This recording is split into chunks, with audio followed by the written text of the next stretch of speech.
Good evening, one and all. Welcome to Show Business. I come to you, as always, as Charles, otherwise known as WILIscredia. To screen right is Greg Grape-Opay. How are you?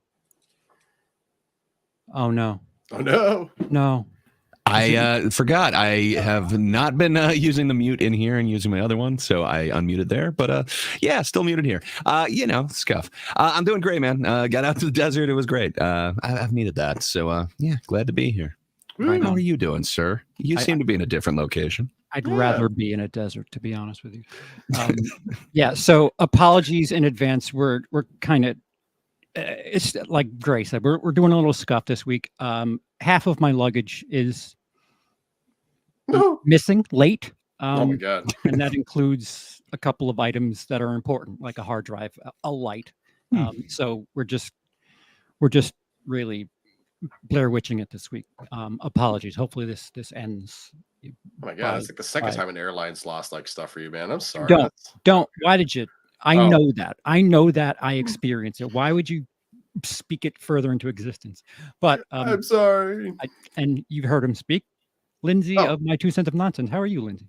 I'm good. Yeah, no, hi. We almost skipped that. I'm excited to talk about movies and shit. Witness me. I was wondering why you had 2 pens or whatever, and chopsticks. You're a prop comic. Pretty much. They weren't used, for the record. They were unused. Yeah. I'm not just throwing dirty chopsticks. Yeah. So to the weekend that was, again, scuff week this week, but I think this should work. Furiosa in first place with 26 million. The Garfield movie in second with 24. If just edged out Garfield. Barely, wow. Yeah. Good going. Okay, that's dope. Okay. Been hearing a lot more Furiosa than Garfield, but perhaps it's the circles I run in. I don't know. Yeah. Not many families you're hanging out with, Gray? Not too many.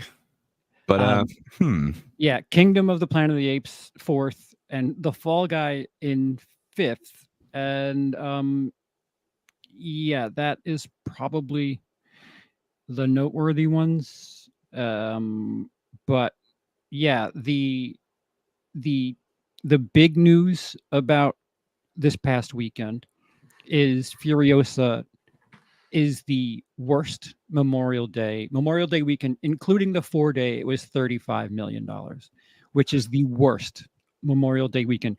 Did you say 35 or 45? 35. 35. Wow. So we came in. Wow. Okay. So 2020 doesn't count because there was no Memorial Day weekend that year because cinemas were closed. But movie theater box office Memorial Day weekend hasn't been that bad since Casper in 1995 when it took in $22 million. The classic Casper? Yeah, wow. I would have thought that did better. Yeah, 1995, 22 million is I don't know, might as well be 160 million by today's dollars. Fair enough. That movie's interesting. It's got a good cast, some of the best cameos ever. Wow, yeah, that's an interesting. But that's a family movie. That would speak to something like Garfield. Yeah. Garfield beat Casper. Fair enough. That's one way to look at it. Sure. So y'all have seen Furiosa. Is it a shame that it's not doing A shame? Oh, yeah. Oh. No, is it a shame that Yeah. financially speaking, Excuse me. I thought you were saying like, is it I shame jumped on the ahead of you movie? and And I'm just- like, no. Yeah, I thought you were talking about like George Miller's legacy or the Mad Max franchise. It's like, what? no, Excuse you, Shame. sir. I've only been back on Twitter for like 4 days now, and everybody's like, "The sky is falling. Movies are terrible." And I forgot. I would forgot kill about to high have your school feed. Yeah. Yeah, we could trade. Maybe I could use some death in my. You don't want my feed. It is, yeah. But it is interesting. I've heard nothing but like good things about this, so it's what kind of drew me in to see Furiosa. I'd kind of heard a bit of controversy that like this is the end of the powerful women or the like girl boss whatever character. I don't know, like it seems weird because this is a character from what is it 9 years ago. So it's like, how can this be the end of some? I don't know. Perhaps I'm not understanding what that argument is, but I don't know. I just found it thoroughly enjoyable, but way more CG than George Miller usually has in his. His is kind of known a little bit more for practical, but definitely some things that couldn't be done practically in this, which was kind of interesting. So yeah, I guess this is what happens when you give them a huge, big budget. It's kind of fun. Yeah, no, I agree. I adored it. I also did have the issue of that person stopping a person became CGI that frame. Like we were talking about that off camera. Like I can't usually tell that, but there's a couple of times where I'm like, oh, that's stopping a person right there. But like also the movie is just 2.5 hours of awesome shit that looks dope. Like it's just kind of fun. I love shit that looks dope. I just Right? love it. There's just so much cool stuff going on any given moment. Like the frame is just littered with things, and like the dialogue has such fascinating little things sprinkled throughout it. Like I love the way that he builds the world without building the world. For sure. I'm just engrossed whenever I'm watching these movies, or at least with Fury Road and this one. Like Road Warrior and Thunderdome, I love them, but they're so different than these two. Like in a good way. For sure. Like they're of a different era, and that's fine. Like it's a fascinating franchise.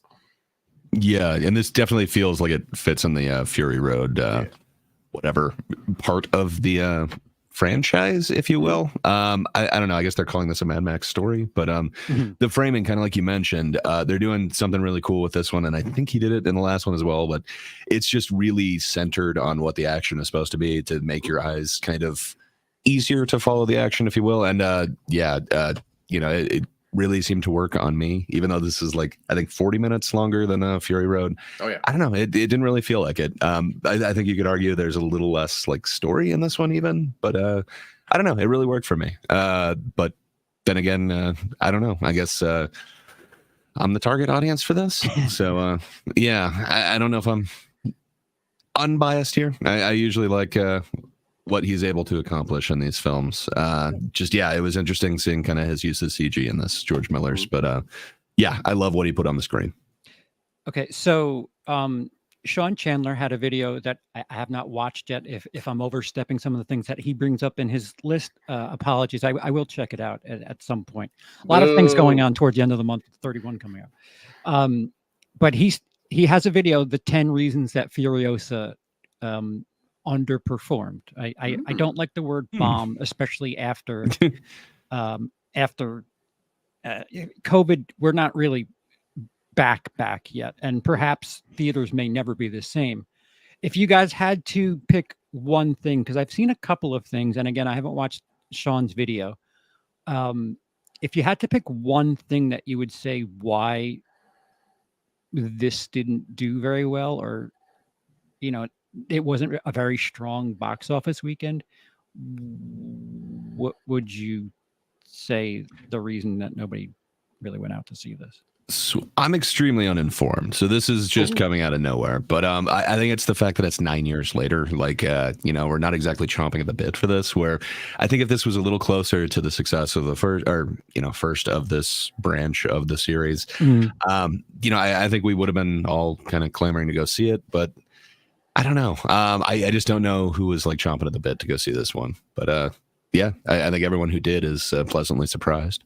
Yeah, no, I think I saw something the other day that this year the box office is like 700 million behind where it was last year. 22% as of right now. Yeah. It's just a horrendous year at the box office. No matter what's the highest grossing movie of the year so far? Dune. It's got to be Dune 2, right? Where's that at right now? I can't undo it. I can only do one thing at a time. I could share the screen or not. I cannot look. No, you're good. I got it. Okay, so that's Dune is the highest of the year at 712. That's good. But Yeah. then it's it's pretty good for sharp them, fall for off sure. to 570, and then it's another pretty harsh fall off to oh no, it goes to 530. That's not bad. Oh, but then it's a harsh fall off to 303. So was it Godzilla in second? Yeah, it's Godzilla, then Kung Fu Panda. They're both in the 500 ranges, and then it drops off to 304 with Kingdom of the Planet of the Apes, and then another 200. Then another 100 million down to Ghostbusters at 200 million. So it's like even the movies that are doing well aren't doing that well. I mean, no one's going to turn their nose up to $700 million, right? But so again, I'm still pretty uninformed, but like, do a lot of movies hit that $1 billion mark? Like, is it expected that you have those? Because, like, I don't know. I would imagine by the end of the year, Dune will get there if they keep. Yes. Dune will get there. It's not common, but in the age of Marvel and Star Wars and Avatar, it seemed like there was at least $1 to $3 billion movies every year. There was 5 in 2019. Yeah, and that's the last year where it really it was a big deal. I mean, $1 billion movies expected to do that well. And I think, well, on top of COVID, I think this is kind of course correcting. Like last year, it was Barbie and Oppenheimer. Those were the big heavy hitters, and they were not very much higher above than. They made $1 billion, but not by much, right? I'll get the exact number here in a second, but only 6 movies since COVID have broken $1 billion in 4 years, or I guess 3.5. Yeah, in 3.5 years, only 6 movies have done that. That's dramatically less than before times. But let me get Barbie's numbers right here for you. Yeah, so there can be so many different things. We'll get to half of this issue later on. 1.4 or 1.45. So almost 1.5. Yeah. All right, so that's 1.5. Shit. Yeah. Never mind. You're wrong, CP. You're Charles. You're wrong, Charles. I think there are so many old school conceptions about what would lead to a film either doing well or not doing well, and while it's an IP, I think not calling it Mad Max something is maybe confusing. I saw somebody on X, formerly known as Twitter, post that the fact that you don't have Tom Hardy in there is a detriment. And I don't know, is the fact that is there star power that is I mean, isn't Anya Taylor-Joy on top of the world right now? I mean, she's in everything. She's not Sydney Sweeney. Over you, but yes. Not Sydney Sweeney. Yeah, but she's. I mean, the Menu. Everyone's always talking about the Menu. The Queen's Gambit was a huge thing. Everyone likes to make fun of the X-Men movie when they remember it exists. New Mutants was pretty awesome. Her portrayal of Magic was not bad in that. She plays. Now I'm forgetting the sister's name, but she plays the future sister of Paul Atreides in Dune 2. Oh, she does. You're correct. The voice of Peach in Super Mario Brothers. Yes. She was in Peaky Blinders as well in The Northman, and then Simon, not Simon, Edgar Wright's Last Night in Soho as well. Yeah, she's had just one thing after another since New Mutants. So I don't know, man. I think she's got some star power, and then you got Hemsworth there as well. I love that. They're bringing back. Sorry, what's his name? Immortan Joe or whatever. They're bringing back that character. Come on, how do you not love that character? Also, R.I.P. to the original actor who also was Toe Cutter in the first Mad Max movie. I'm blanking on his name right now. Great actor. R.I.P. dude. Yeah. If he was great, you would know his name. I'm so I'm signing off. Bye, guys. Charles is being mean. I'm waiting for my luggage. I get the right to be mean. That's fine. That's fine. No, I'm kidding. So yeah, it like star power used to be a thing, or it would be a factor in cases like this. It's an IP. It's a sequel. It's part of a franchise. But the argument that it didn't do well in the IP column is, well, it's not the same title and there's different actors. And I don't know if you have Thor and Anya Taylor-Joy in it, that's still kind of badass. No, like Yeah, that's pretty good. Yeah, it seems like it's a pretty packed. I don't know. It doesn't feel like it's just nobody's in here or anything like that. But how did Chris Hemsworth get used to? Yeah, he's So- just in Yeah. a bunch of Marvel shit. So No, but like Yeah, I was gonna say, outside like, of all that, all the Marvel ones are great. But what else was he in? He was in Ghostbusters 2016, which probably wasn't the best. so cinematic poison is what you're saying. Well, I mean, he does well as Thor. Oh yeah, he was also in that Men in Black International, which didn't do great. That didn't do well either. Maybe it is Chris He's Hemsworth. in Jay and Silent Bob reboot, Brother. Extraction. Those are Netflix movies. Those Extraction. Star Trek. He was Kirk's dad. Snow White and the Huntsman in the yeah. sequel. But neither of those really did very. I mean, Star Trek did fine, but not. He was only in that for like 2 minutes. All right, so maybe we have something here. Yeah, Because maybe Hemsworth isn't a draw. Zoe Saldana, if you look at her resume, you're like, Jesus, does she make any flops? Yeah. So maybe people don't give too much a shit about Chris Hemsworth? Question mark. He's not usually what brings me to the theater. Like, I don't mind seeing him in a film. Like, he's good to look at, and I don't mind his acting. He's comedically got good timing, but yeah, I can't say I've ever gone to like, hey, we got to go to this Hemsworth movie. Yeah, I don't know. Maybe that makes me a jerk. Drew, very interesting. There are a number of things: bad word of mouth or bad marketing. I don't know if that was a question of either or, but certainly it could be. I don't. Yes, but also no.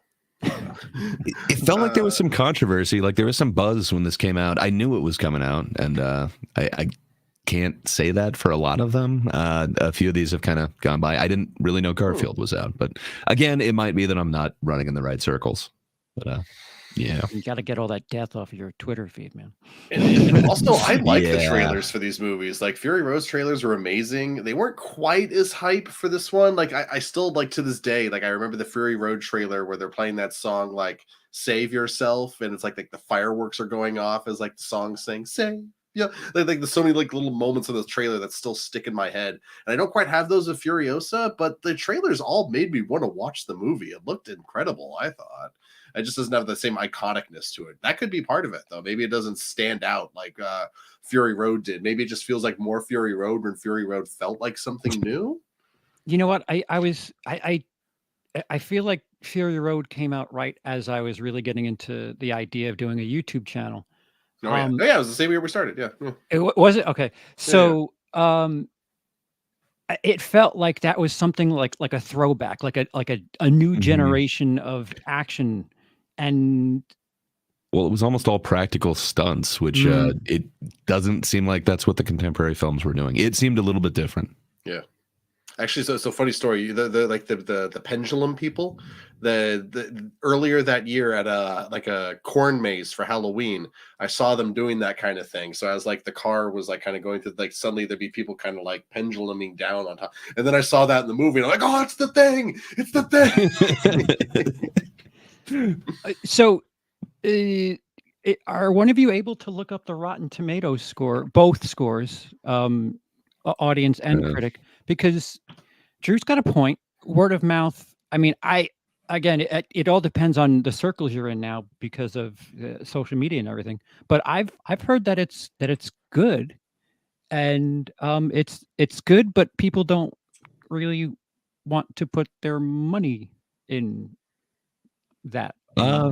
I do. I'm seeing it I again mean- Saturday, and I'm paying this time because I'm not using AMC because of the theater we're going to. And this time, I'd pay to see it again, man. But like I said, I'm kind of a sucker. I'm biased for George Miller ones, so yeah, I was going to see this anyway. But yeah, on the tomato meter, it looks like it's certified fresh at 90%, with the reviews, which is 318, and then the audience score is 1,000 plus at 90% as well. So both 90s.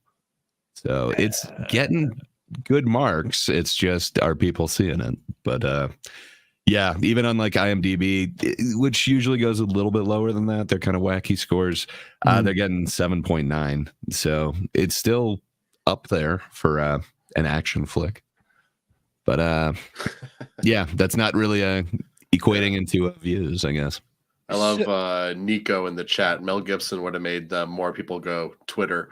Like I've seen that, but like, would it? Like, has Mel? I know he's made a few movies since The Thing, and have any of them done well? I don't really think so, right? Like, I mean, Passion of the Believer Christ is acclaimed. Well, no. I mean, like that was pre him in his moment in the sun. Like in the post. That's one way to put it. Yeah. The post arrest The world Beaver there was we kind go. of acclaimed, but it wasn't like hugely successful. But I don't know. Yeah, didn't it's he have kinda a hard movie to that was read. up for Best Picture, like a World War I movie or something like that? Oh, Hacksaw Ridge. Oh, That's yeah. World War Yeah. II, I think. Oh, was that actually? I apologize. Did that one do well? I know it was up for Best Picture, but did people see I it? want to say that was a like October, November release. I want to feel like it was one of those end of year movies. But yeah, if it did do well, I wouldn't say it's something that just knocked the ball out of the park, because we're not even thinking about it properly right now. That's true. It pulled 15 million its opening weekend and 180 over its whole run. I mean, so that's. And what year did it come out? Oh, so many. I want to say it's a questions. 2010s. I think it was like 2015, 2016. Okay. Yeah, 2016. Huzzah! You are far too excited for that information. Look, man, I was right. You were wrong. It's just like, it's cool. Like I'm just being chill about it. You know, it's like. Oh, so Red Hat Community crying. What about Furiosa is woke? Is it woman led? Is that the girl boss fucking mentality? I mean, it's a really strong female, but I don't know. I'm not sure about her being like girl boss. She's not exactly like bossing around in this. She's really getting her ass kicked for a ton of it. But I mean, she kicks a lot of ass. She gets her ass kicked. You know, it's like it's what happens to Mad Max in all the movies. Like you had me at having her ass kicked. Okay. Kidding. Yeah, I'm not sure because there have definitely been kind of some rumors. Like before this ever came out, I saw there was some controversy that again, it's like this girl boss movie. It's not even about Max. It's all about her now. Maybe that's the controversy, but I don't know. I think people kind of shut up about that once they saw it. It's like, oh, okay, this is kind of a prequel to the last one, set sometime between the last two. And like, I don't know. It's interesting, but I'm not sure. Seeing it, I don't know what they're calling woke. Sorry for speaking over you, man. No, it's good. I was just gonna say it's kind of like what happened with Mario last year, where like everyone was upset about the trailer because she wears pants at one point, and then the movie came out and everyone loved it. So Same a lot of people had to backtrack. Oh, you're right. We just talked about that. That's hilarious. I swear I didn't do that on purpose. God forbid we have themes. I know, right? It's all connected. Yeah. So I guess Drew brought it up earlier as well. I don't know if word of mouth would be the culprit in this scenario. Perhaps the marketing. I can't speak on that as I'm only in the country for a couple of days again. But there was something you brought up earlier about people just waiting for streaming. And I say that because let me redo this here. In fifth place for this past weekend is The Fall Guy, making 5.9 million. So that's almost 6 million. Are any of the other like current streaming movies making like 6 million? Like, is this a viable strategy? I don't know. And if you look over at the percentage, it only dropped 28% from the previous week, which is a lot stronger than a normal film. Like look at everything else, 60, 50, 53, Yeah. 47, 28 is it's Ooh. taking its time to fade away. 62. Back to black. Not doing so good. I mean, that one, based on what I saw with the trailers and info on that, I don't know about that. So the thing about a Fall Guy is it was released to theaters just over 2 weeks ago. And if you wanted to this past weekend, you could watch it at home, which I'm partially grateful for because I didn't want to watch typical airline movies, and I was able to watch The Fall Guy within 48 hours. Nice. Yeah, so there's that. But at the same time, Lindsay, I broke this. Can you explain the little back and forth that we had? It wasn't like anything that was a big deal. You said something about theaters and box office, and you said 2 weeks.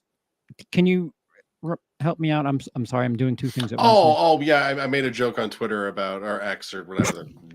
Didn't you learn when to do that? You can't do that. It was something like, maybe release in response to Fall Guy not performing very well. By the way, I've got some hard numbers right here. It's at 146 worldwide against a budget of 130.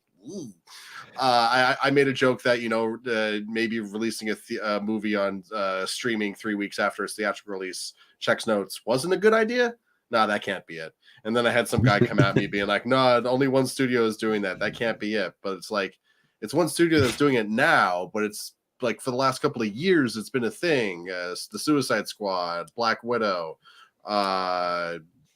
more when I think of them in a moment. It feels like it's creeping one direction.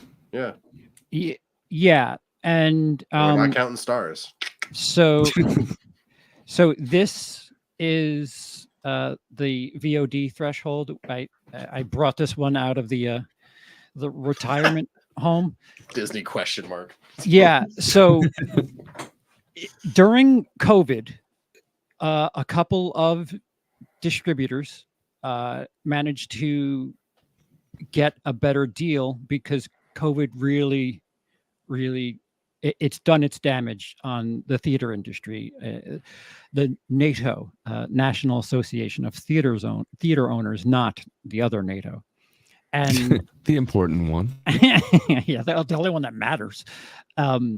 So in that, Universal and Warner Brothers were the big time, people that were trying. Well, at that point, the distributors had all the cards because theaters were closed, and studios were like, "Listen, we need to make our money. We have options. You could sell your popcorn to people and have them read books if you want, but we're going to try to make our money our way."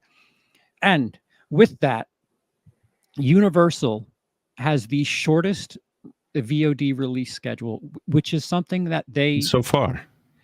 Yes, we don't know Disney's though, but right. Yeah. So all of them were doing some version of day and date. Like Lindsay, you brought up Black Widow and Suicide Squad. Widow. Yes.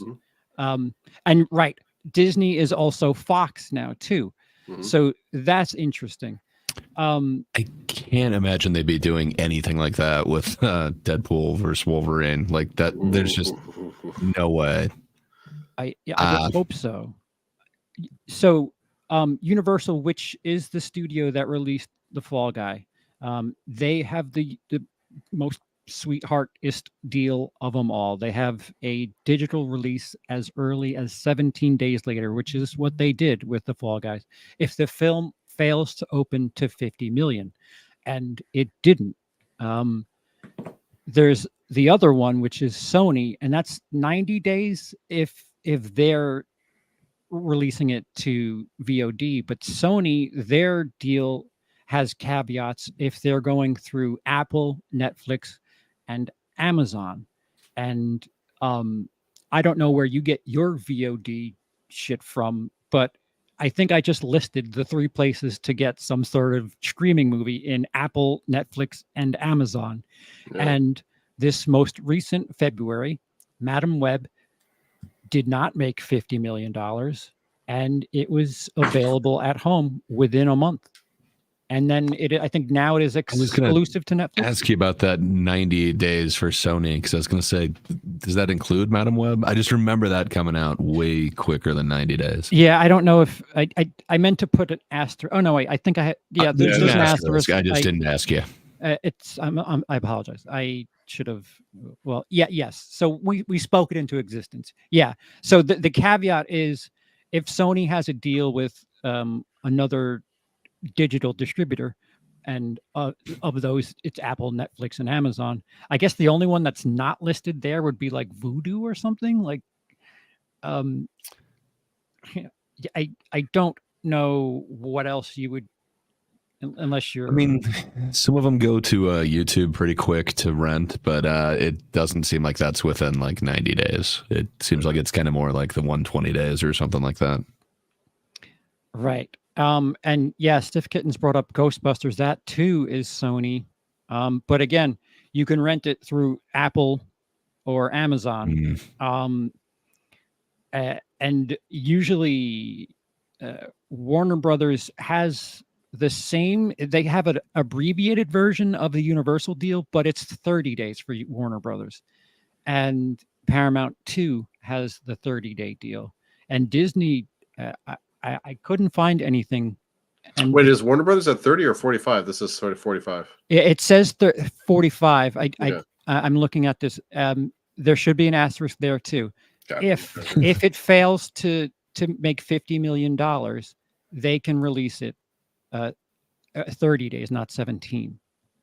Fair enough. So it's like a soft date that they have. Right. You're not performing well, they can yank you sooner. Yeah. I didn't sound right. Yeah. I like to get yanked pretty soon. I'm not performing well. So there's, you said it right. So traditionally, theaters made less money up front on the releases and more money the longer. Go ahead. I was going to ask you if you knew anything about that, since it's higher percentage for, isn't it usually the first 2 weeks or something? But do they have a completely different deal with Universal if they're pulling it that quick? I think so. Prior to COVID, I can't find anything. I would love to interview somebody from NATO, either NATO. If you can find somebody from the other NATO, then sure, I'll entertain that one. I would love to speak to someone, but I remember prior to COVID that the percentage was in the studio's favor early, and I think as of 3 weeks, it switched to at least 50-50 for theaters. And the longer it was in theaters, the theaters were making most of the profit from That's ticket what prices. I always kind of heard, that it was concessions, and then if it's in the theater for a long time, that's when they start making some money off of it. Right. And I don't know what their end of that COVID deal was, but you would assume if they're signing something to let films go 17 to 30 days, and then to streaming, you would assume theaters would need to protect themselves in some way to be like, listen, we're not going to make any money if you're taking it 2 weeks after it's been in theaters. I guess unless they just had them over a barrel because, no revenues coming in for all of COVID. I don't know. That really makes me wonder what those deals are now. That would be awesome if you could, get NATO to come and talk to you. Yeah. Again, either I'll talk to both. Well, maybe this NATO could get Russia to kind of ease up a little bit. I mean, I'm not saying it's a good idea, but have we tried it? They're sending their worst. That's all I'm saying. There's probably good people on both sides. Ooh. On both sides. I would assume that, like you did say it, Gray. They might have been held over a barrel. I mean, theaters were closed when this shit was brought into existence, and Disney, of course, is the one that really Warner and Universal were trying to get around them by doing this, because Disney was monopolizing these theaters by having like Avengers on 6 of 10 screens. So I would hope that the I don't know, the theaters were able to get that reversed, where if a movie is in theaters longer, that the studio would get more of the profit if it's been in a theater for a long time, and the theater gets more of the money up front. But I haven't found anything that would say that. I'm just going on my traditional understanding prior to COVID, because if it's still the same as far as the split at the theaters are in deep shit, especially if studios are going to take their movies 2 weeks, 3 weeks, 30 days out and have it on streaming. Because are any of these movies, other than like Dune, what would you say you need to see at the theater? Is your Fall Guy? Yeah, Furiosa. you All would. movies No ever. problem. Yeah, I guess all of them now. Stranger or Things season 5. Ooh, is that going to be in theater? That might be No, awesome. but I mean that'd be kind of cool though. Yeah. I don't know. It just it makes me wonder if I've heard like a bunch of claims that like there's a whole bunch of luxury goods that people are kind of giving up now, and then supposedly on that list is things like cola, like Coke. Not the more luxurious Coke, but the horror. Yeah, yeah. So it's like, if things like that are luxuries that people are giving up, is it just the theater ticket? I mean, for a whole family and for like concessions, it's pretty huge. Is it just it's more like economically effective to stream it rather than take everyone out? I don't know. I guess we're not giving up movies, but maybe just physically going out to see them. We're not spending $150 to have date night with the kids at the theater. It is a pretty valid point. I mean, how long have we been saying this, Lindsay? It seems like theaters are going to be the way of the roller rink, the arcade. As Wash your whore mouth out. So That's just not little happening. kid birthdays. Yeah, it's going to be this niche thing that you do like the old times, because arcades were a big deal, but then home video game systems matched and then exceeded what you could play or get at the arcade. Exercise, things like that. People, they have exercise equipment in their home. There are all these things That's weird. I'm sorry, I didn't mean to highlight that. I definitely don't have weights right here, like literally, like right. Yeah, I'm the only one in totally the shot strange, I'm the only one in the shot that does not have any sort of weightlifting equipment. Actually, if I turn my chair slightly, you might be able to see some extra weights. Yeah.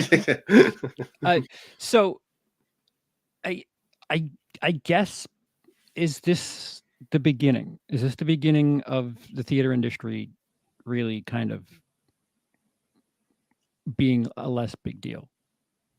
I was hoping we had a bounce back, like with the whole like Barbenheimer thing, and then Dune 2 being like huge. It's like, okay, maybe it's back, but I don't know. It seems like those are few and far between. It might have to be something really big like that for people to take like the whole family out now.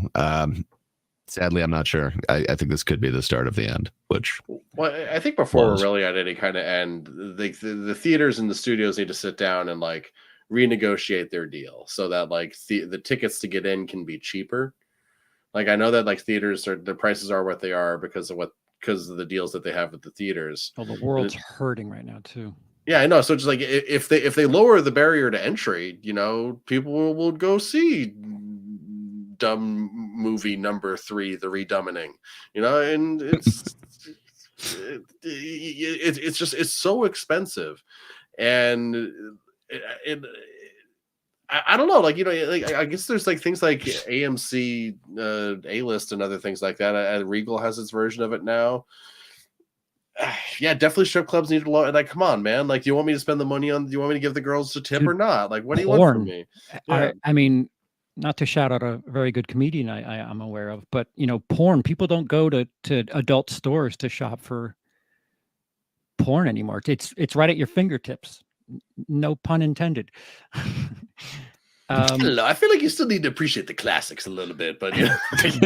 You know, I really, I'm so nostalgic for walking those aisles at the adult video store behind the rope. I don't. Now I'm just making shit up, but The Borders in the town that I grew up in would sell anything to anyone as long as they didn't look too young. Borders. Like the bookshop and like movies. Oh, And coffee. Borders. I thought you meant, I thought you meant like Mexico. You meant like Oh no, yeah. Yeah. We cross the border. We get the good stuff. We go go down to to Tijuana Mexico to way get the to real get good porn. Okay, got it. Also, yeah. Borders. That's a dated concept. I can't remember the last time I saw Borders. Yeah, it's true. It's been a minute for me too.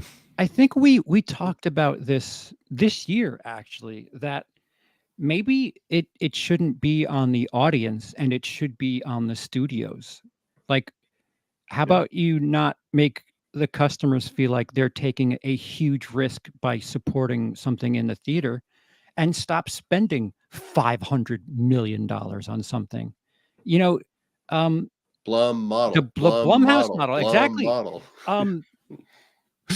What was it? A24. Yeah. They were spending a lot, quote unquote, by putting $50 million into Civil War. It didn't blow anybody's doors off, but it made its money. Yeah, it's at 115 or something like that, right? Like, yeah. Right. And it made more buzz than I can think of any other A24 film in recent history. Granted, it's going to get a re-release because it's going to be. Oh, sorry. Go ahead. Oh, I was just going to say, you know, like they definitely weren't spending on like the advertising budget with the AI images and stuff, but fair enough. But like it had a lot of controversy. I don't know. I think that one's going to have some lasting effect. It really was in the zeitgeist for a minute. So I don't know. I think they invested well in that expensive film for them. Right. And it's going to get a re-release too, because it's definitely going to be up for some awards come that season next year, right? So it's going to get a photography, I would assume, at the right or something like that. Yeah, maybe not. I don't know about best picture, but like maybe like director. The sound design in that too was just like over the top. I think there's a lot of things that could be considered for. I would like to watch that with you, Gray, because I don't know anything about. No, I for like technical reasons, not a date night or anything. I'm intrigued to know. Oh, you guys just cuddled up on the couch. So everyone knows. My wife's not with me anymore. Wink, wink.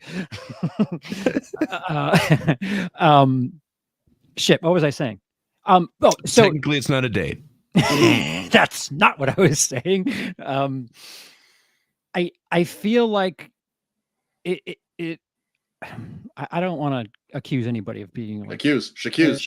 Like we are complicit in this, in making a fuss over something that, you know, isn't really that big a deal. The theater industry is in trouble, and it shouldn't be up to the people to bail them out.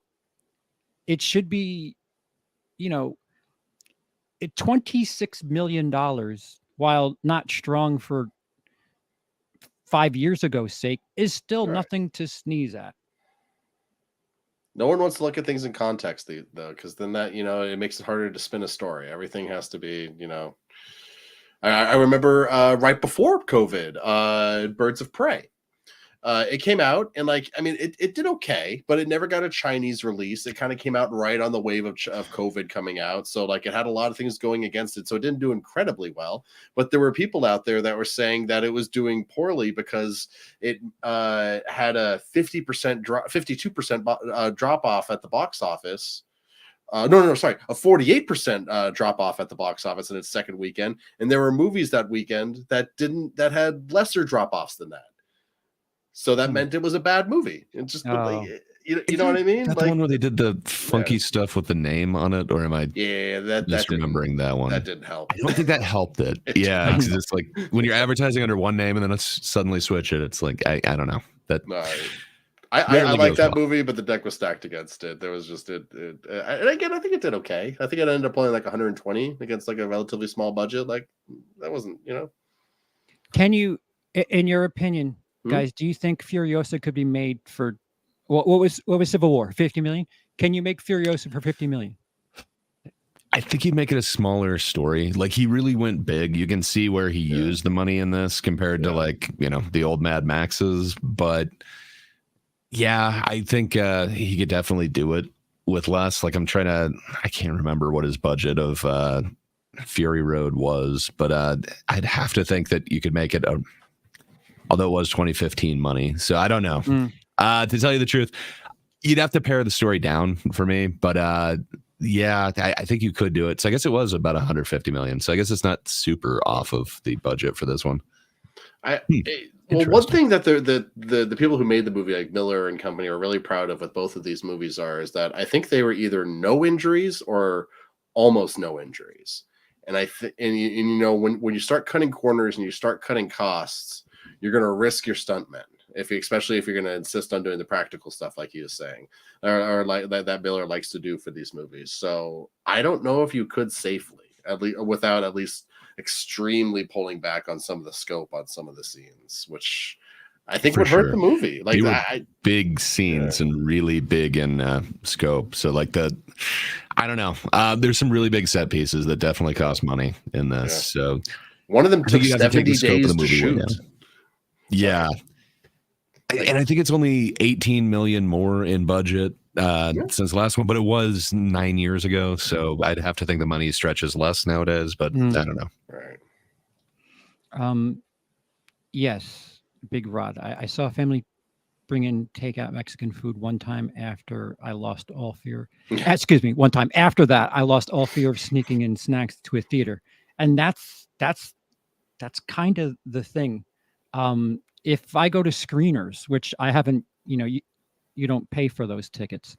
I tried to at least buy popcorn or something. I'm not saying let's all cry for big AMC or those Regal or any of those Cinemark, all these theater chains that they have 6,000 sites. But if you like the theater experience, bringing in your own food is not helping. You're not supposed to, but what kid making minimum wage is really going to give a shit about you bringing Chipotle to the theater? Oh, that's hilarious. Because I was about to say I used to sneak in Subway and Chipotle to a theater in Culver City when I was like 21, 22. And so kids don't care, and kids who work there certainly aren't paid enough to care. So, right. But when I was doing Movie Pass, I would always try and buy a stack or something like that, unless I was like running super late for the movie and I didn't have time. Because it's like if I'm getting in there for free, I'm more likely to pay for something. Kind of with AMC a little bit, but not quite as much. Yeah. The popcorn, it's so marked up, and if you buy a popcorn, it feels like it's your way of saying thank you, movie theater, thank you. It's also funny, at least at AMC's out here, there's like the medium, that's like the reasonable size popcorn, but then there's like the giant one that you upgrade to for free if you have AMC A-list, and they're always like, oh, here's the no, I just want that's too much. I'm by myself. I understand it's free. Just I will eat that entire thing. Get it away from me. You have more self-control than me. It just becomes then like, okay, now I have this reserve of popcorn. It will be saved. Yeah. I think I went for the big full one for Dune because that movie was so long, and like that was still, but like on a general, like an average movie, like no, the medium does me fine. I'm curious to know what the split is on like the vanity projects, or like if somebody really wants to be a hero and send me that Slimer popcorn bucket thing from Frozen Empire, I'll be your best friend. That thing that's looks what you want, awesome. not the Dune where you have to like reach into the mouth orifice. The Dune one's a little bit more Oh, wait. iconic, if you will.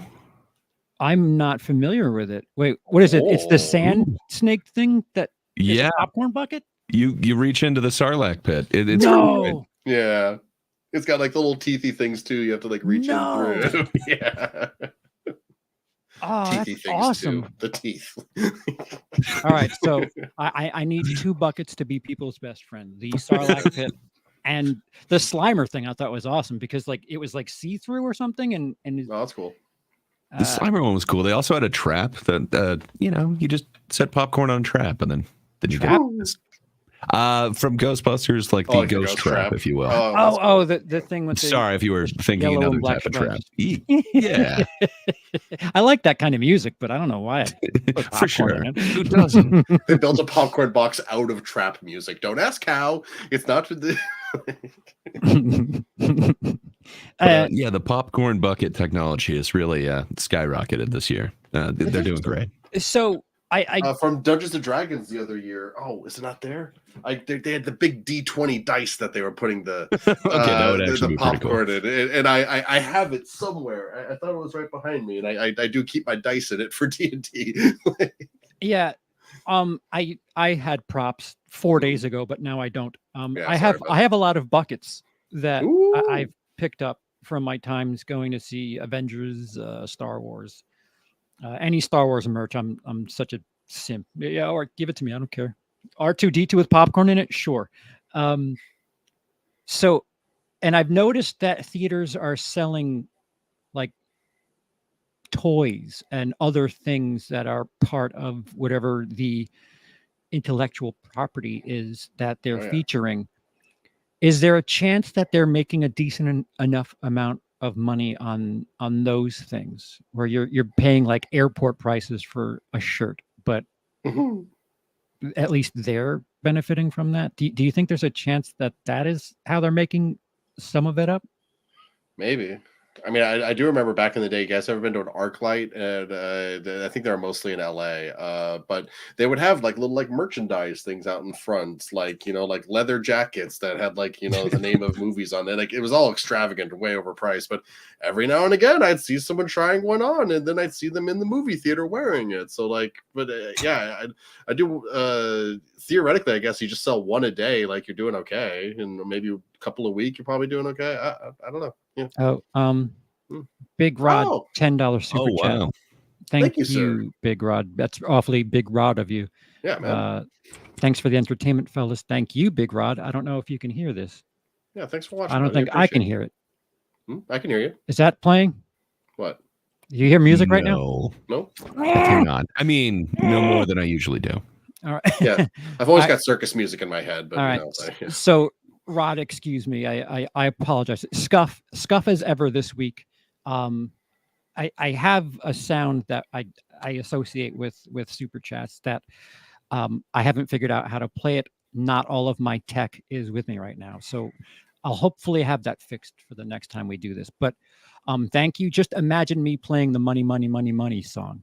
And, it's a good song. It is. Okay, I was imagining a different song, but fair enough. Well, I have a couple of songs. I Rod, remind me next time, and I will play each one of the super chat bits for you, just because you supported us when we don't have any bells or whistles to say thank you with. But thank you indeed. It's good to feel like we're entertaining, even at our scuffiest. It's scruffiest right now. So. Well, with Alamo Drafthouse being up for sale, yeah, it feels like even like the smaller niche, hipster places to go watch movies, even they're not doing too well. And I remember I went to one in Brooklyn. Well, if the company's being sold, then they're all being sold, I guess. But I remember they had a really, really cool setup where you can get like dinner.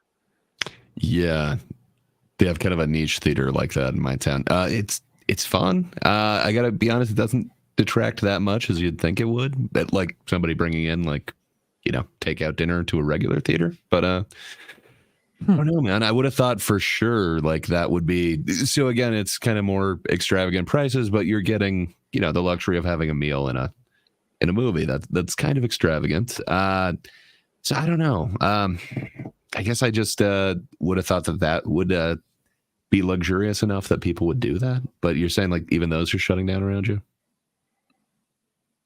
Well, no. I mean, they could be bought out and just taken over. I just think that's what happened to all the arc lights. They used to be everywhere down here, and now they're just other random theaters now. It's funny. Yeah.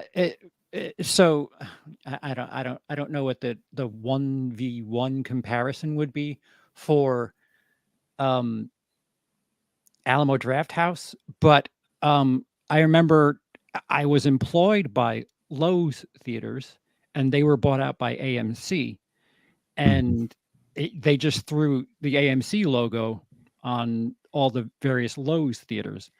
And when push came to shove, some of the Lowe's closed because they weren't financially viable. Like out here in Long Island, in Nassau County, there are literally 2 AMCs within a mile of each other, and there's a combined 18 screens within a mile of each other, which I understand there are some theaters where there's 25, 30 screens, but it just seems bizarre to have 2 very, very different experiences with the same company just a block away. Guys, I don't know what's happening in the chat. Just please respect one another. You can shit on me if you like. That's fine. Just I haven't been paying attention to what's happening over there. I don't know why the word copium is being thrown around. Yeah, it's always an interesting sign when yeah, word. just you can disagree. Just please be careful with the terminology you're using on one another. Again, if you want to say that I'm a shit brick, by all means do that. But just kind of try to respectfully disagree. If okay, all right. As long as as long as the the hall monitor is in the chat, that is just dicey. I don't know. I'll ask you later. I didn't mean to bring this to a halt. Oh, Oxford. As long as we're halted. Wow. Yeah, Drew. Thank you. You're the man. I just told you that I don't have any lights and noises to play for you, but thank you very much. $5 super chat. Look up the cost of the new League of Legends skin packs. Are video game microtransactions competing for the same disposable income? League of Legends, easy for you to say. League of Legends skin packs. I knew you were going for that one. I tried to say easy for you to say, but yeah, I was muted. But I knew where you were going with. Also, on the subject of League of Legends, Arcane Season 2 this year. I actually watched that with my wife. We watched the first season a couple of months ago. Pretty great, right? Yes. Yeah. And when I looked into what it was based on, I was like, oh, wow. Yeah. They kind of went in a different direction. Okay, so gamer, Lindsay, let me know what the gracious super chat by Andrew is. League of why is this so hard for me to say? League of Legends skin packs, microtransactions. I go on. I mean, I played like a week of League of Legends after I finished Arcane, so I could do a stupid video about how dumb League of Legends is, but how cool Arcane is.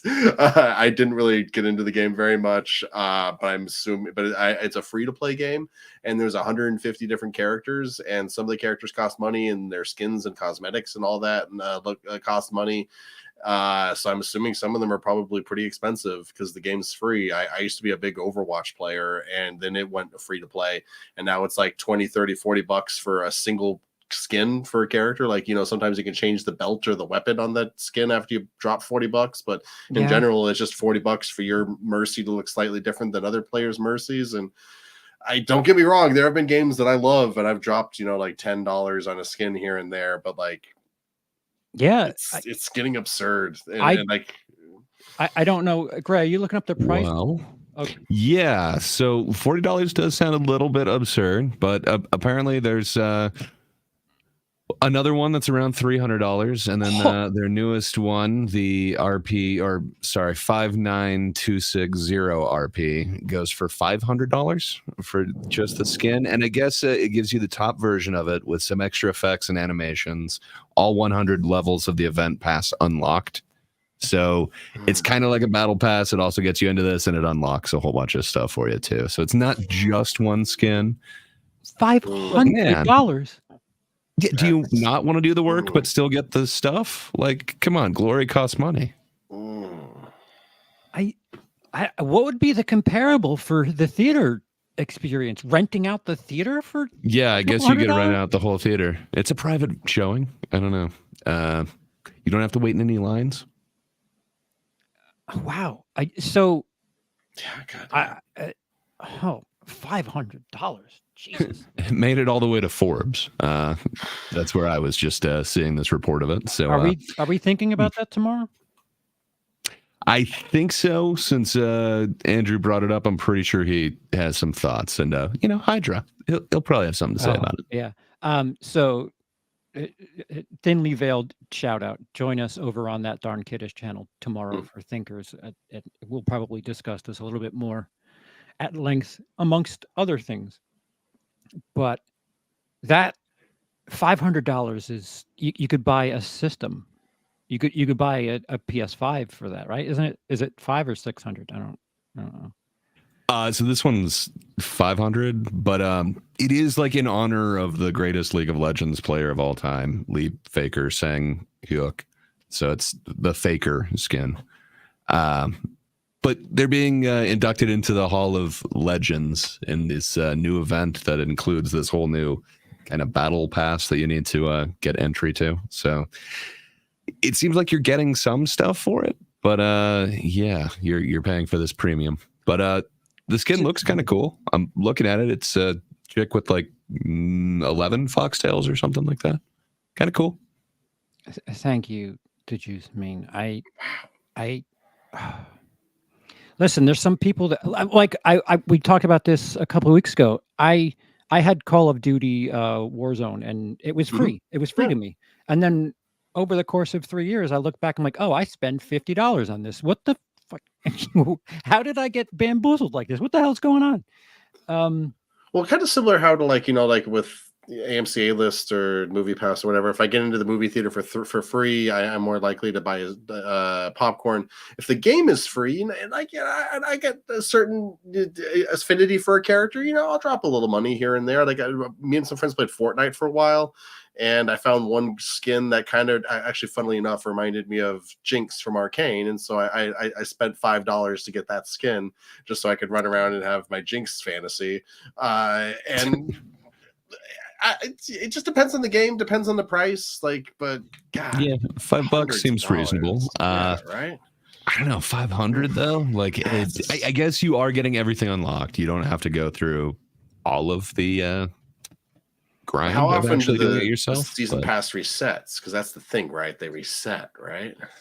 I am yes. Hence the title. I'm not season. familiar with how quick their seasons are, but I have been turned on with all the discussion with the Thinkers about Outlaws. For as much as our friends in Thinkers are very heavy gamers, I'm a Star Wars bitch. And the more I've talked about it, the more I've looked at it, the more I'm like, ooh, maybe I'll have to, I don't know, sell a kidney or something to spend, what is it, $130 or something on that? The Star Wars Outlaws, which is an Ubisoft game. Oh, yeah. Is that like you get like out, all the frills and all I hope that? so. Yeah. Okay. I'll have to look into it. Listen, I'm not entertaining any financial ideas right now. It's just I certainly have time to kill for a little bit. Yeah.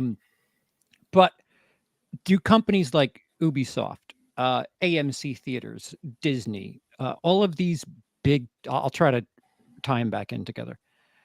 Do they need this support like that, where Joe Sixpack should be contributing $500 for something that they really enjoy?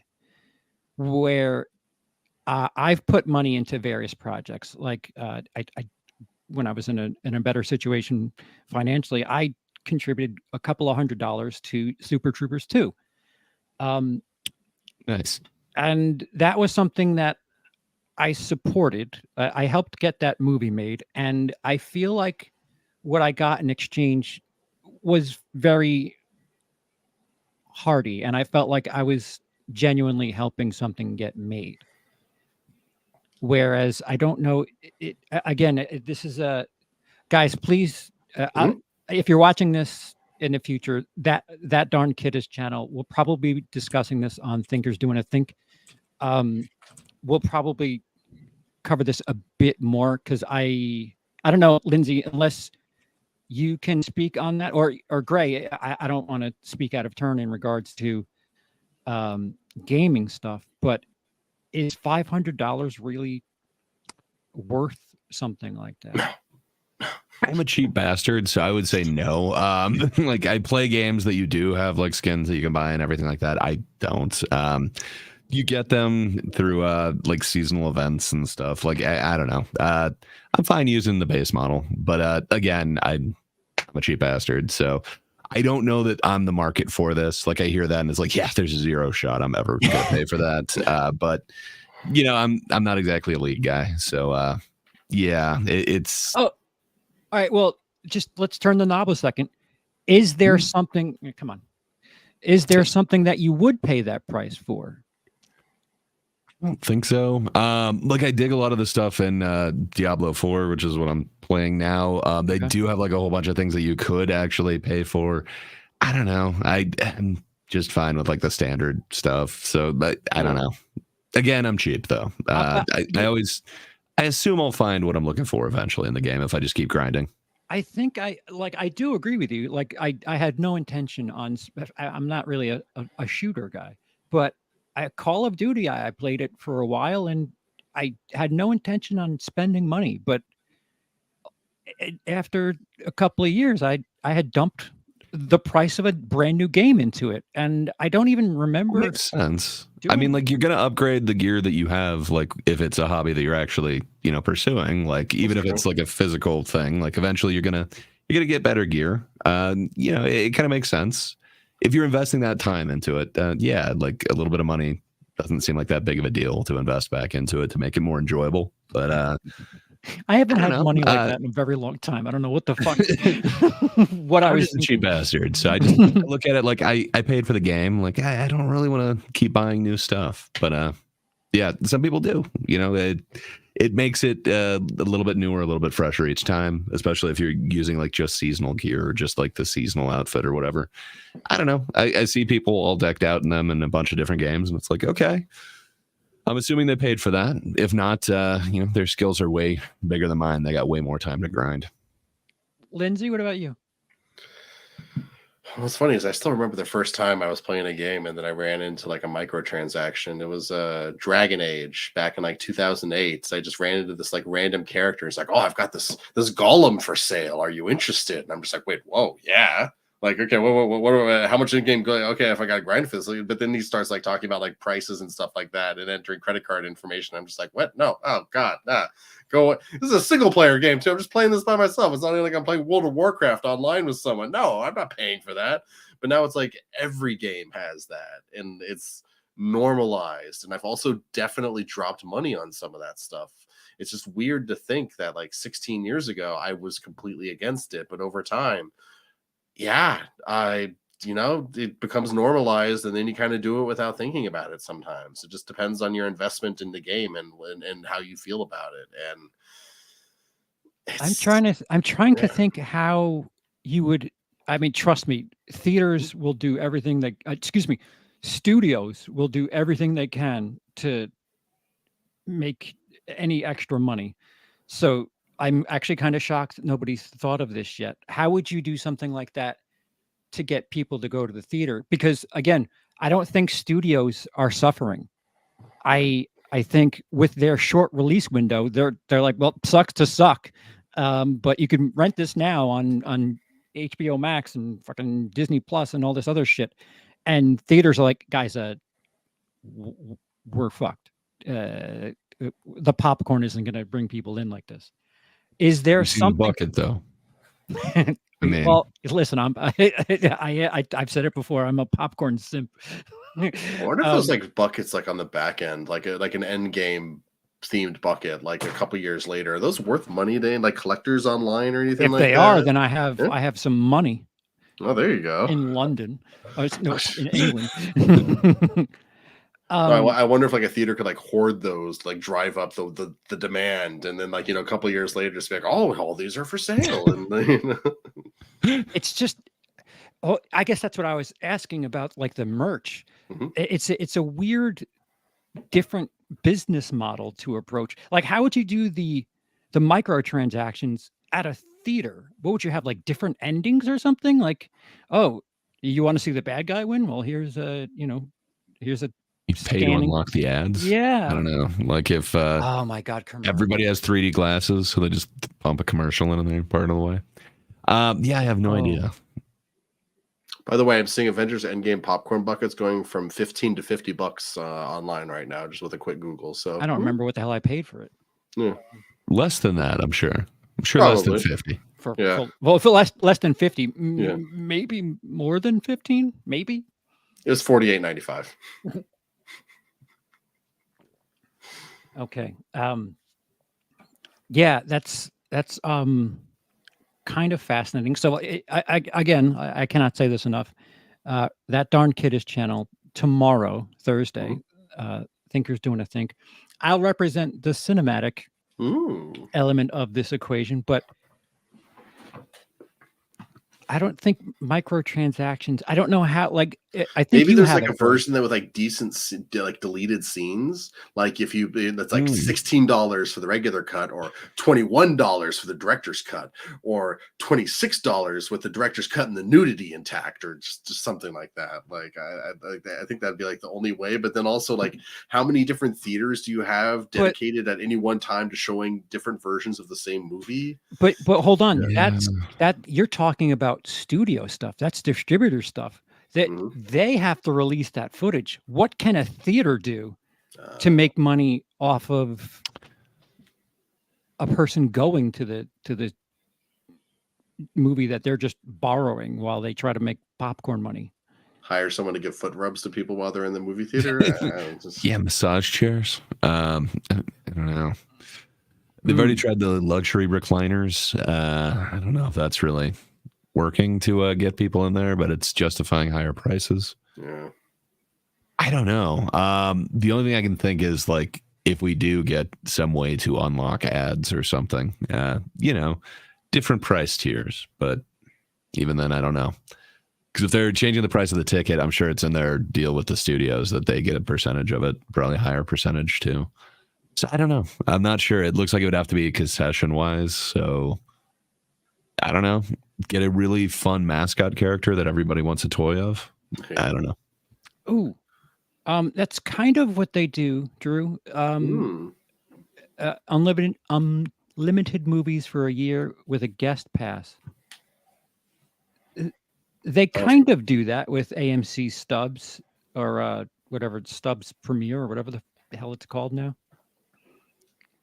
Again, how much would that have to be though for a year of free movies? I'm like, yeah, well, it'd be north of $500 at least. Right. We'd hit that price point finally. There you go. Oh, you know what? I will counter that and say you could have a food pass where it makes sense to buy the food pass. Like if you go to the theaters, or you can get you can make a super Stubs card where it has food included, where you get to go to the movies 3 times or whatever, and you're paying, let's say, $100 a month, and you get popcorn, one free one every week or some shit. I don't know. I realize the dollar amounts don't add up, but again, popcorn doesn't cost them that much to make. They're just paying for kernels, oil, and dust. So they could, I don't know, they could bake it in to where it feels like a deal if you buy it in bulk. That's interesting. Because the theater industry is the one that's really going to pay for all this. They have been paying for all this post-COVID bullshit. but no, not literal. They don't really have post, but never mind. Since COVID has hit, some of them do sell beers, Rod. Yeah. There are some theaters like Alamo. They sell straight up dinner and alcohol. I wonder, like, where'd that thought go? Come back to me. Stay on that. Stay on that for a second, Lindsay. Try to get it. I agree. Movies before everyone had cell phones hit different, and I think Cody said that. It's true. And yeah, people don't have like theater etiquette anymore. I don't know if it's just because we had those years off and everyone just got used to being at their home, but man, yeah. I can't remember what it was, but there just happened to be like a crying baby like right next to me during that. Oh, it was the last Miyazaki one, and it took me out so much, and the parent didn't want to just like take the child out of there, so it went on forever. It was a horrible experience. I don't think I ever went into like a theater when I was a kid, but then again, that would cost money, so my parents didn't want to do that. But yeah, I don't know. I just think theater etiquette just went out the window these last few years. But I don't know. Do you feel more entitled if you're paying so much for it? Do you just get carte blanche to do whatever you want? Maybe they need to not hire someone to rub everyone's feet in the movie, but they need to like a movie theater equivalent of a sergeant at arms that like Congress used to have, like a guy with a staff that would just like start beating congressmen if they wouldn't vote. So just like they just walk up to people that are talking or using their phones during the movie, so just beat them with a big stick till they stop. Like it's a twofer that would probably stop people from sneaking in like their outside food and beverage. Yeah. Or kick up the ticket price a little bit more and have those like to have it at music and comedy venues, those bags that you can't, the yonder bags or whatever, where they kind of put your cell phone away. That would be kind of cool. I would actually kind of support that. This agree. venue seems good for that. They probably have to have like a ticket like locker system or something like that. Like I don't know, Lindsay, have you gone to like any sort of screening, some early thing where a few times they have like security and shit, and that's the studio that has the security, so they're paying for it, oddly enough, but not the theater. How much would that cost to the theaters to do that? That's the question. That's a good question. Yeah, is it worth it? I mean, you charge extra and you're paying extra. No, that's true. Okay. Because you're getting like I guess 2 security guards to work 8-hour shifts on and off. I mean, I can't imagine it. Also, how do you ensure? Because I got the other. I only went to. I used to go to a bunch of those. I should start going to them again, and they were fun. But only at a couple of them did they like really make sure that you didn't have a phone on you, and like took like a wand and like ran it over you and stuff like that. Like, so would they bring in that kind of measure? Like if I bring in my old phone that I still just have, can I turn that into the thing and then hold on to my real phone? We're not trying to work. You could probably beat the system. Yeah, it's not perfect yet. We're not trying to work our hypothetical system that we haven't introduced yet. Sorry, I'm a gamer. I'm already trying to break the rules and find out what the boundaries are and everything. It's all right. I have a friend who works at the theater, so I'll just bring it in through the back door. It's all right. Oh, there you go. I left my phone in the car. You can scan me and then go to the bathroom and just like read. Well, maybe you can do something where you can pay extra to have the no phone experience. And they have a no phone screening. That's interesting. Or like a really strict etiquette screening or something, like if somebody's talking or being rude. But then how does that affect like the no phone screenings? Like, is it just like a free for all? Like no one cares? Like it's just like Chuck E. Cheese's, like just anything goes? Like... Well, again, without knowing what the theaters make. Again, I'm trying to game our system as we're like just brainstorming. But no, if the theater industry needs to worry about the theaters, if the studios and the distributors don't care about what happens at the theater for the first 2 weeks that it's not on VOD or whatever, then let them deal with it. I mean, I can't tell you how many times when I managed the theater that people would complain and be like, yeah, want my money back. That movie sucked. And it's like, yeah, we're just the messenger. Like we didn't make that. And it was weird because if you came out within half an hour, you were allowed to get your money back, which we're not guaranteeing quality there. We're just showing you a fucking movie. Yeah. Yeah. Yeah. Yeah. Did I show What is that? that? Jesus. Yeah. So far. And so, Someone's going to beat him. Well, if you don't count day and date, granted that was a COVID thing, really in the heat of COVID, things like Black Widow, that was day and date. Halloween Kills was day and date. Wasn't Halloween Ends day and date too? Universal, just sneaky as shit. Yeah, they're kind of blurring together, but I want to say it was, but I don't know. Maybe I'm just combining those two together. Yeah, maybe we should put a pin in this, and I'll try to see if we can talk to somebody from the other end of things, because it seems like if the old split is still in place as far as the distributors and the theaters, what they get in the first couple of weeks, there is no motivation for the theaters to give a shit about something doing well. So like Madam Web, it tanked, and it's now available on home media. But we can still convince Sony to re-release it back in theaters, because we were all busy that weekend again, just like with Morbius, and like they just need to give us a second shot. And Shang-Chi, I think it was day and date, or maybe it was Eternal. I kind of thought it wasn't, but it all blurs together now. Yeah.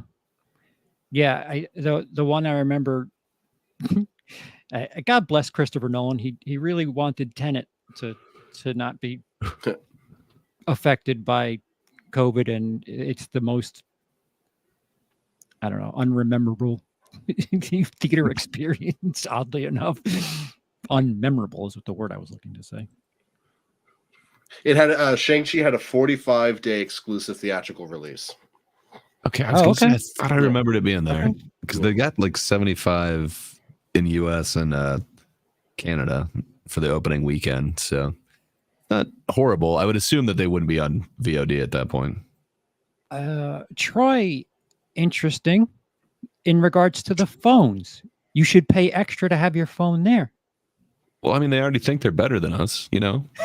Prove it. Pay the price.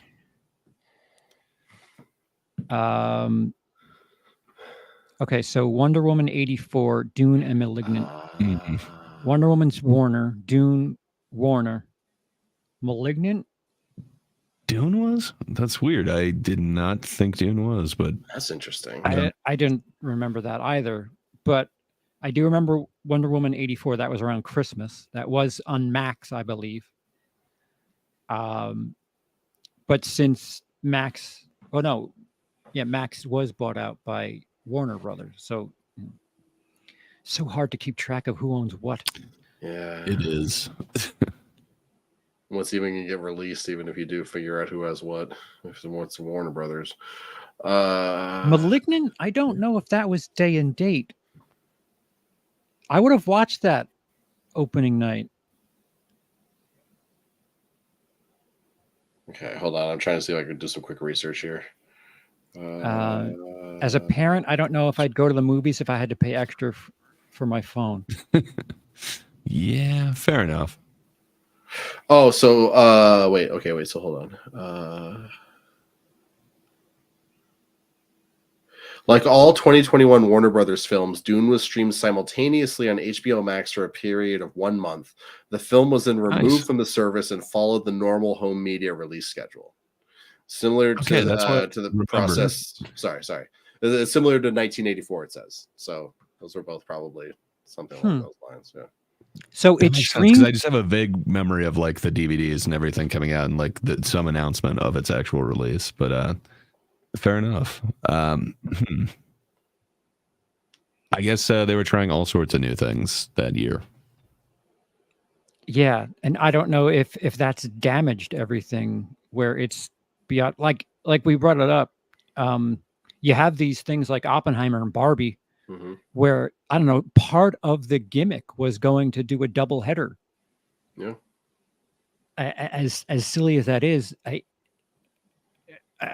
well, another thing I read was that people aren't going to theaters. Kids don't like going to the theaters. Like TikTok people, they'll watch 620-second clips of their favorite movie or something. So I don't know. It could just be the new arcade where it's something you go to, and there's going to be far less movie theaters, which I don't know. That's depressing. But I guess like think about it, like drive-ins used to be a thing. Like Mhm. I don't know how many are there in the country now. I want to say there's like just a handful.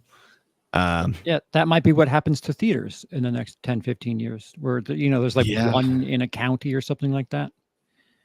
It was definitely an experience. That sucks. I just guess I always assumed that the theater experience would be there always, but It definitely felt like a rock. Yeah. So, do you think that if studios lowered their production budget, that it would help theaters? Yeah. probably if they don't have to like swing for the fences every single time. But I don't know. I guess the theater is also looking for that, whatever's going to get people in consistently. Like they're also looking for that next Barbie, but I don't know. The way it is, it seems like it's set up that they're looking for those billion-dollar movies that keep in the theaters for a while, and they're just looking to bank on a few of those a year. I don't know if they can do that. I don't think so either. And considering that 2023 was a rather infamously bad year for the movie industry, the fact that we're currently 22% behind that year after Memorial Day weekend is frightening. With quality like Dune, which I have yet Fall to Guy see. and Well, other things. yeah, Yeah, the there's a big lot of thing. good movies out there right now. Tarot. No, I'm just kidding. I have heard no buzz on that, but I'm sure I'll see it eventually. So I thought Mad Max came out a week earlier than it did, so it had a chance to get a night off at the bar on a Thursday. I was like, oh yeah, I'll go see Furiosa tonight, and it wasn't out, so I went to go see Tarot instead. And it was like, oh, this is an experience. And not enough people are talking about Night Swim, damn it. I mean, that's already on home media. Way too fast. Why isn't there more talk about Night Swim? Could it be a I see the time, Lindsay. We're going to cut this short. This is the final topic. Could theaters become something that independent films kind of capitalize on? Imagine going to see a Neil Breen movie, again, forgetting quality, but like the Fathom events, like people watched Winnie the Pooh 2 for $25 at the theater.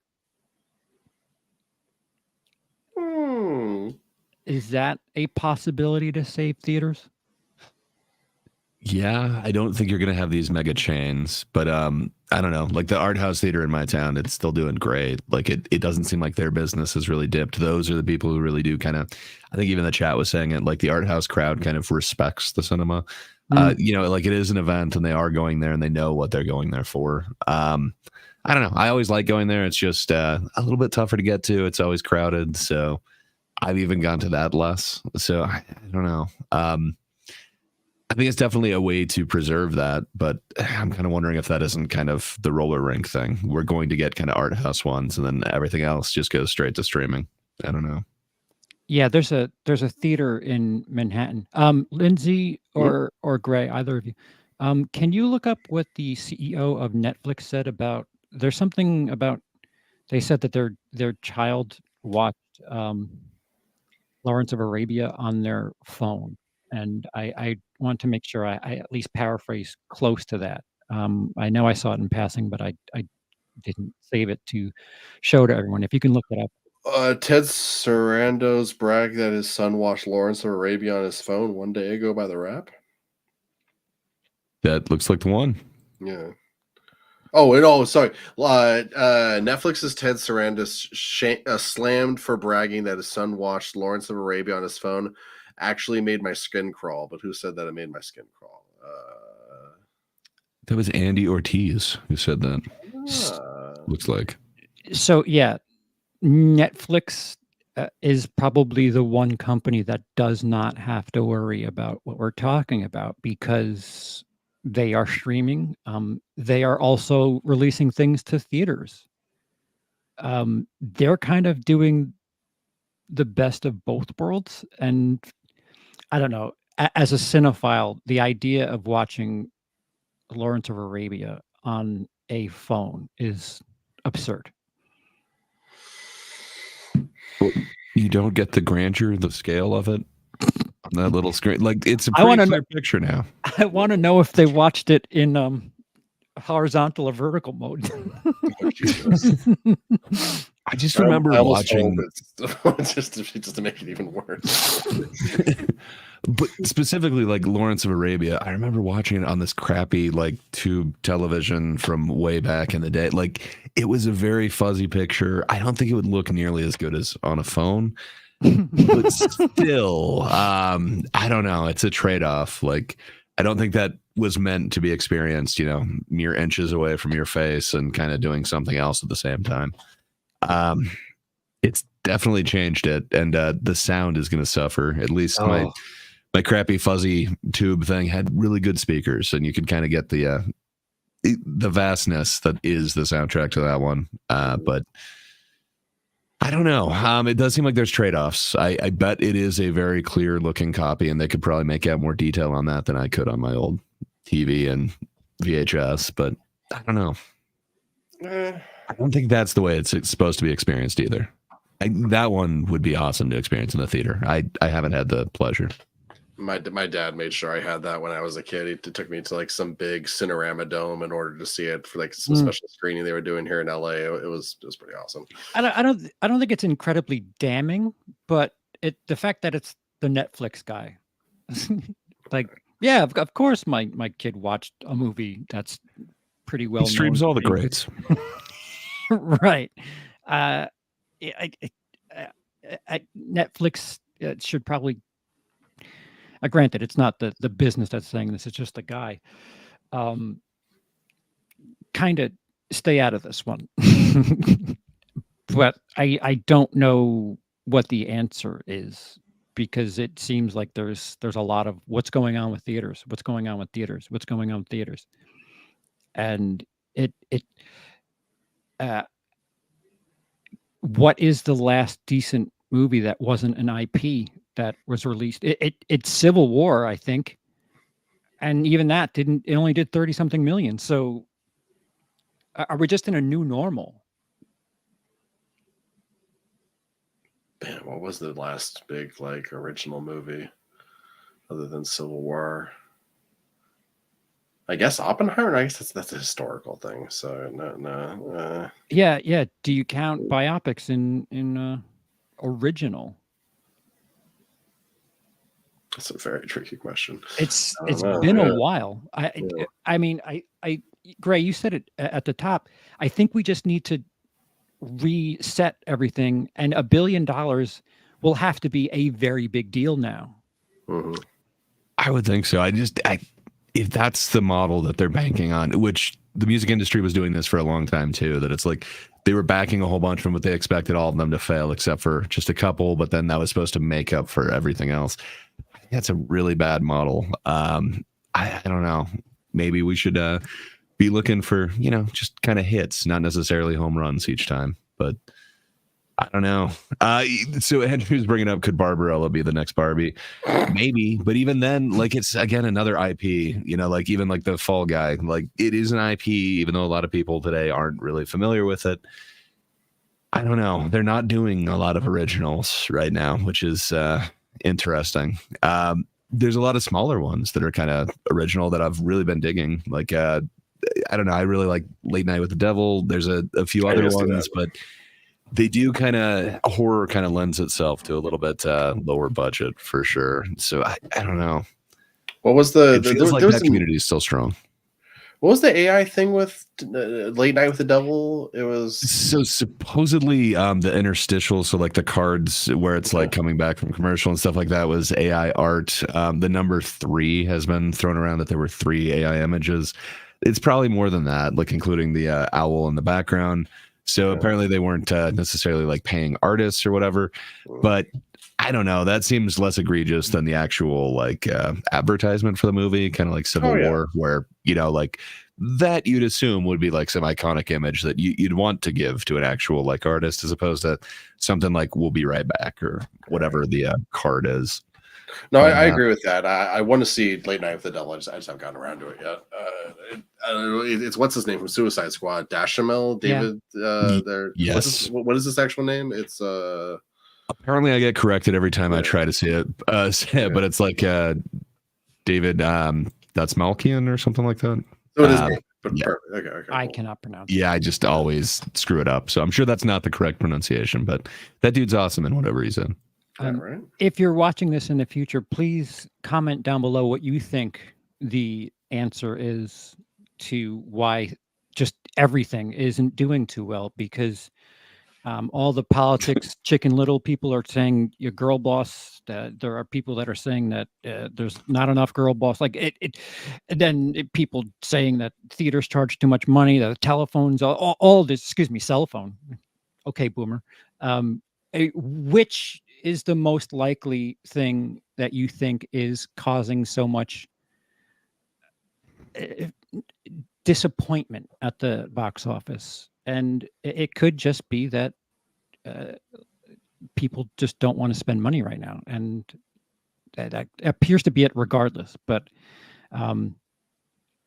yeah, quite a luxury item nowadays, you know, like a night at the cinema. Like I usually end up going matinees because hell, it's a lot cheaper. And then one theater near me does like really cheap Tuesdays, so that tends to be kind of the day I like to go. But I don't know, man.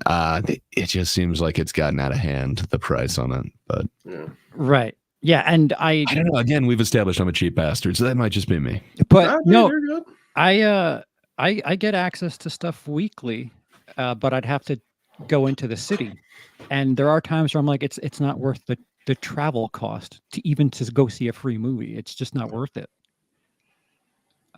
So there's that. So I actually had a funny story about it. To go see Furiosa, I was like, okay, wait, so I could probably catch the 7:00 showing, but I might be coming in like a minute or two late. And so I almost didn't go see it. But then I got there right as the AMC like Nicole Kidman thing was playing. So like it was like perfect. I got there like 30 seconds before the movie started. It was but I know that feeling. Like sometimes there's something you want to go do and see, but like you're just like, oh, can I make it in time? Will traffic fuck it up? Like living in the city's hard sometimes. Yeah, and like the other thing, like Friday the 13th, Jason Universe, the Horror Inc. It's available, I think, this week.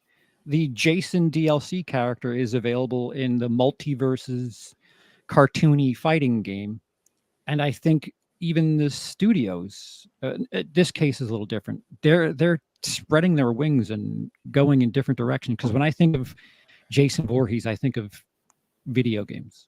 I don't think of movies at all. For sure. I mean, there is the classic one. You know, it was pretty great. The Nintendo one. It taught me how to do the weird room maze thing with the purple suit and the neon or the teal mask. That one. Yeah, that's the one. Scary. All right. So again, let us know down below what your thought process is. Hopefully the next time we join you, I'll at least have the LED up, or I'll have something figured out. But Lindsay, what do you have coming up? Last time I mentioned that there was this AI movie that I was interested in kind of doing something about, and I've been actually kind of working on that. So there's a movie that's supposed to come out this summer called Next Stop Paris that's entirely AI generated, and I don't know, hopefully I'll get it out in the next week or so. I've been having a lot of fun with it. Sweet. Gray. Yeah. Oh, wow. Yeah. The Thinkers tomorrow. Charles is there as well. Go over to That Darn Kidda's channel. Every Thursday morning we get together. We think. It's people from at least 3 different continents. It's fun. Come join us. Why not 4 continents? Think. Because I'm back. Because That's Charles why. moved. Yeah. We had our influence spread out, but it's a little closer to home now. That's fair. But, That's fair. Good times, but come think. There are a bunch of fun topics. We kind of teased you on what some of them might be, but other than that, nothing. What you got going on, Charles?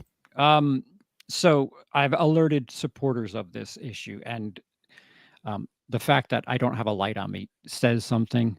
It's not looking good as far as the scheduled release time. I'm not saying don't count anything out, but it does not look like I will have the 31 on 31 video on 31.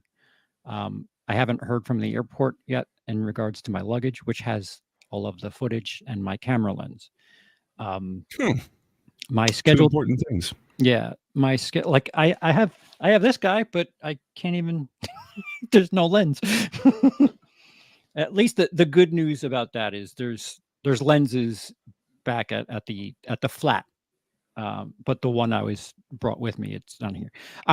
So anyway, if I do something majestic, you'll see my 31 video at 2 p.m. on Friday. Woo. If not, sit tight. And again, supporters of the channel, especially on Patreon, have a bit more information. They have a bit more stuff to chew on. I will do my best, but I don't want to rush and have something of lesser quality just to meet the time. So consider it a surprise if my video is up at 2 p.m. on the 31st. But other than that, stay tuned if that's what you're interested in. And if my luggage isn't found by then, I'm pretty sure that Dice, Sweet and Spooky, and I are watching the last Phantasm called Ravager. Is that the V? I know they did something unique with the Roman numeral. I think it's a Ravager. Dice rolling Friday night. Again, there's a lot of ifs and buts, but that's explains a lot as far as what the hell my situation is. But hey, back in the States, and I've got this bad boy, huh? Woo! Yeah, it's almost worth it. Yeah. All right. So for Gray, Lindsay, and yours truly, we'll see you. Thank you so much to those of you who drop super chats, and thank you to those who added to the conversation. Again, if you're watching this in the future, comment down below and see how we can steer the conversation in the future. Good night.